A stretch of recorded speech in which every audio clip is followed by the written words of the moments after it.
Hello friends, welcome back to this channel. आज की video में हम बात करने वाले ह्यूमन आई के बारे में। ठीक है, क्लास 10th का हो या क्लास 12th का हो, काफ़ी इंपॉर्टेंट टॉपिक है। तो let's begin. Human I, it is a most valuable and sensitive organ. ठीक है, काफ़ी वैल्यूएबल है और सेंसिटिव है कि आइज़ नहीं होगी तो हम किसी भी चीज़ को देख नहीं सकते, किसी भी चीज़ को परसीव नहीं कर सकते, क्योंकि जो भी इन्फॉर्मेशन होती है, विजुअल इन्फॉर्मेशन, वो आई की तरह हो जाती है ब्रेन तक, फिर ब्रेन को प्रोसेस करके हमें बताता है। बट अगर आई नहीं होंगी then how can we process the information. Human eye enable us to see the wonderful world and the colours around. ठीक है, हमारे आसपास जो कलर्स हैं या कलर्स का कॉम्बिनेशन है ना, उसको देखने के लिए भी हमें किसकी जरूरत पड़ती है? Human I. It is like a camera. जैसे हम कैमरे से पिक्चर्स लेते हैं तो हमारी आई भी पिक्चर्स लेती रहती है। ठीक है, it is spherical in shape with a diameter of about 2.3 centimetre. इसका 2.3 सेंटीमीटर का डायमीटर होता है और ये स्फेरिकल शेप में होती है। भले इसे हमें सिलेंडरिकल शेप में दिखे या सर्कल में दिखे, but it is an spherical shape and it is a 3D object. Is that clear? Okay, तो हम देखते हैं पार्ट्स ऑफ आई। ठीक है, इसमें पहला पार्ट है जो कि ज़्यादा इंपॉर्टेंट है, दैट इज़ रेटिना। रेटिना पे क्या होता है? जब भी लाइट एंटर करती है तो रेटिना पे इमेज बनाती है, जो कि इमेज उल्टी बनती है। ठीक है, तो जब भी लाइट एंटर करेगी आई में जाएगी, आई के बाद वो रेटिना पे इमेज फॉर्म करेगी और वही इमेज जाती है ब्रेन तक प्रोसेस होने। तो ठीक है, the lens system form an image on a light sensitive screen called the retina. ठीक है, और वहाँ पे हमारे लाइट सेंसिटिव सेल्स भी होते हैं। एक होता है हमारा रॉड और एक होता है हमारा कोन। रॉड से हमें डार्कनेस और ब्राइटनेस का पता चलता है। जब भी वहाँ पे डार्क होता है ना, हमारे सराउंडिंग में जब भी डार्क होता है तब हमारे रॉड एक्टिवेट हो जाते हैं। ये एक तरह के प्रोटीन से बने होते हैं और जब भी ब्राइट लाइट पड़ती है तब कोन्स एक्टिवेट होते हैं, जिससे हम कलर्स को देख सकते हैं। ठीक है, तो हम कौन से देख सकते हैं? कलर्स को, और रॉड से हम ऑब्जर्व कर सकते हैं darkness. Another is cornea. When light enter into the I through a thin membrane called the cornea. ठीक है, लाइट एंटर करती है हमारी आई में, एक थिन मेम्ब्रेन होती है जिसे हम क्या बोलते हैं? कॉर्निया। इस इमेज में हम देख सकते हैं यहाँ पे हमारी ये कॉर्निया है, यहाँ पे ये है रेटिना। देन नेक्स्ट पार्ट है आई का इरीज। ठीक है, ये आइरिस से बोल देते हैं इसे। तो behind the cornea there is a dark muscular diaphragm that control the size of the paper, जिसको हम क्या बोलते हैं? इरीज। तो इरीज का वर्क क्या होता है कि जो पीपल का साइज है उसे कंट्रोल करना। कि जैसे जब भी हम किसी ब्राइट एरिया में जाते हैं जहाँ पे सनलाइट बहुत ज़्यादा है तो हमारी आइज़ बहुत छोटी हो जाती हैं। जैसे कहते हैं ना, आँखें मिच जाती हैं, तो मूव मिचती हैं इस इरीज की वजह से, क्योंकि जो पीपल है हमारी वो काफ़ी कॉन्ट्रैक्ट हो जाती है। लेकिन जब डार्कनेस होती है तो वही पीपल हमारी काफ़ी ब्रॉड हो जाती हैं, बड़ी हो जाती हैं। ठीक है, तो वो वर्क करवाता है iris. The pupil regulate and control the amount of light entering the eye. अगर लाइट ज़्यादा एंटर कर रही है तो पीपल छोटी हो जाएगी, और लाइट कम है या लाइट है ही नहीं तो पीपल का साइज़ बड़ा हो जाता है, जिससे कि हम ज़्यादा से ज़्यादा लाइट को प्रोसेस कर पाए। Is that clear? Light enter करके पीपल में, देन जाएगी कॉर्निया में। कॉर्निया में जाने के बाद आई लेंस उसकी इमेज फॉर्म करेंगे, देन रेटिना पे उसकी इमेज बनेगी उल्टी, then sending information to brain, and this is how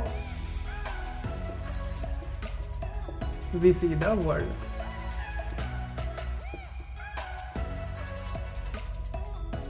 is that clear? जो लाइट है वो पिपल में एंटर करेगी, देन कॉर्निया से होती हुई आई लेंस उसकी इमेज फॉर्म करेंगे, जो उसकी इमेज बनाएगा रेटिना पर। ठीक है, रिवर्स इमेज बनती है। देन रेटिना से हमारे नर्व सेल क्या करेंगे? इन्फॉर्मेशन सेंड कर देंगे ब्रेन को। ब्रेन से हम एक्चुअल में जो पिक्चर है या जो भी विजुअल इफेक्ट है उसको हम ऑब्जर्व कर पाते हैं, देख पाते हैं। Is that clear? तो अब बात करते हैं पावर ऑफ एकोमोडेशन। एकोमोडेशन क्या होता है? कि आई को एडजस्ट करना। ठीक है, आई लेंस को एडजस्ट करना कि लाइट के अकॉर्डिंग, अगर लाइट ज़्यादा ब्राइट है तब हमें कैसा एडजस्टमेंट करना है, और लाइट डिम है तब हमें कैसे एडजस्टमेंट करता है। इसे हम बोलते हैं power of accommodation. With increasing age ये हमारी पावर कम होती जाती है। तो the ability of the eye lens to adjust is focal length is called accommodation. ठीक है, जो आई लेंस को एडजस्ट करने की एबिलिटी है ना, इसी को हम बोलते हैं power of accommodation. The curvature of eye lens can be modified to some extent by the ciliary muscles. ठीक है, जो सिलियरी मसल्स होती हैं इरीज के साथ अटैच हुई हुई, तो वो आई लेंस के कर्वेचर को एडजस्ट कर सकते हैं अकॉर्डिंग टू द नीड।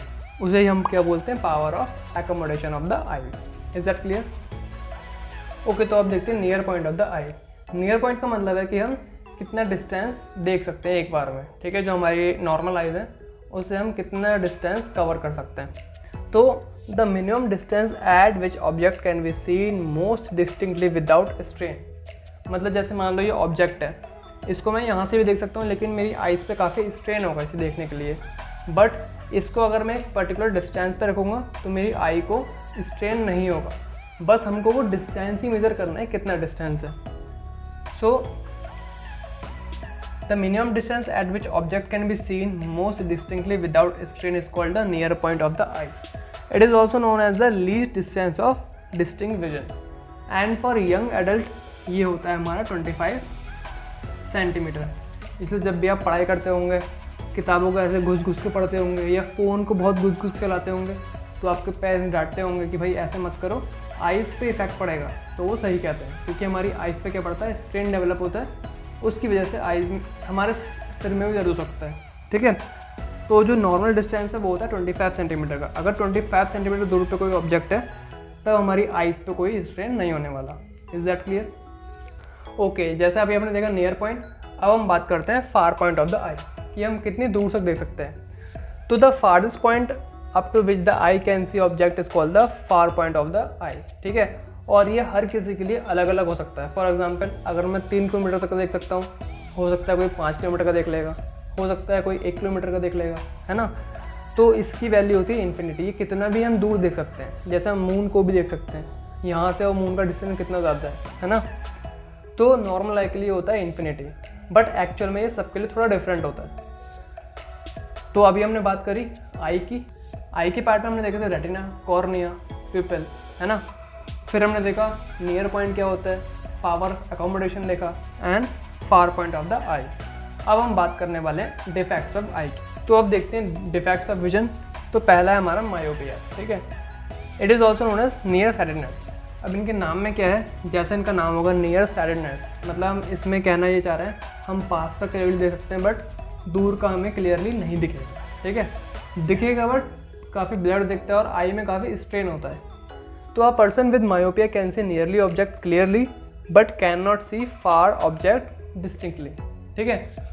तो जो हमारे डिस्टेंस के ऑब्जेक्ट होंगे, जैसे मुझे भी क्या है, मायोपिया है, इसका मतलब ये नहीं मुझे दूर के ऑब्जेक्ट दिखते नहीं हैं, दिखते हैं बट मुझे लोड ज़्यादा देना पड़ता है आई पे। इससे क्या होता है, स्ट्रेन होता है और हेडेक होता है, ठीक है। To avoid that we use glasses. तो मायोपिया में हम क्या है, नियर के ऑब्जेक्ट क्लियर देख लेते हैं बट फार के ऑब्जेक्ट क्लियरली नहीं देख पाएंगे। इसके कॉज क्या होते हैं, excessive curvature of eye lens. जो हमारा आई लेंस है वो कुछ ज़्यादा ही कर्व हो गया है। तो नेक्स्ट हम बात करेंगे हाइपरमेट्रोपिया की। तो it is also known as far sightedness, ठीक है। इसका मतलब हम दूर की चीज़ क्लियरली देख पाएंगे बट पास की हम क्लियरली नहीं देख पाते। तो a person with hypermetropia can see distance object clearly, मतलब दूर के ऑब्जेक्ट वो क्लियरली देख पाएगा but can not see nearly object distinctly. जो पास के ऑब्जेक्ट हैं उसको डिस्टिंक्टली मतलब अलग अलग देखने में दिक्कत रहती है, ठीक है। कॉज क्या होते हैं इसके, focal length of the eye lens is too long. Focal length कुछ ज़्यादा ही हो गई हमारे आई लेंस की। इससे क्या होता है, जो हमारा ये इमेज है, इमेज कहाँ बनती है, रेटिना से पहले बनती है, ठीक है, रेटिना पे नहीं बनती है। या eyeball has become too small, eyeball हमारी कुछ ज़्यादा ही छोटी हो गई है। अब हम करते क्या हैं, जब भी हमें मायोपिया होता है then we use concave lens. Which lens, concave. And when we have hypermetropia then we use convex lens. Is it clear? Concave lens क्या करता है, क्योंकि मायोपिया में क्या होता है, इमेज हमारी रेटिना के पार बनती है, ठीक है, outside the retina. Concave lens क्या करेगा, वो जो इमेज बनेगी उसको थोड़ा सा अंदर खींच लेगा और इमेज हमारी फॉर्म करेगा रेटिना पर, ठीक है। जब भी लाइट एंटर करती है आई लेंस के थ्रू रेटिना पे उसकी इमेज बनती है, बट मायोपिया में इमेज रेटिना के पीछे बनती है, जिसकी वजह से हम दूर की चीज़ों को क्लियरली नहीं देख पाते हैं।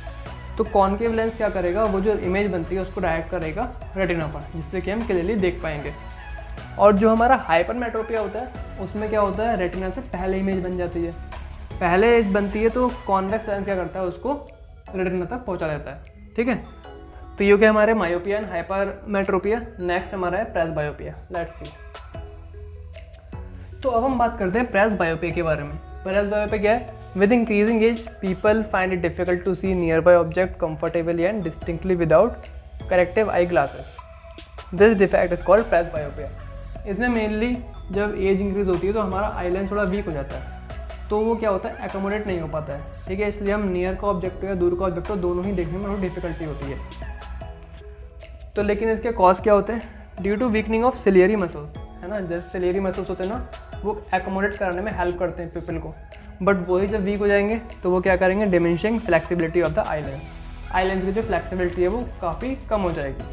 तो इसके लिए हम यूज़ करते हैं बाईफोकल लेंस। बाईफोकल लेंस आपने इस टाइप के लेंस देखे होंगे, जैसे इमेज में दिख रहा है आपको।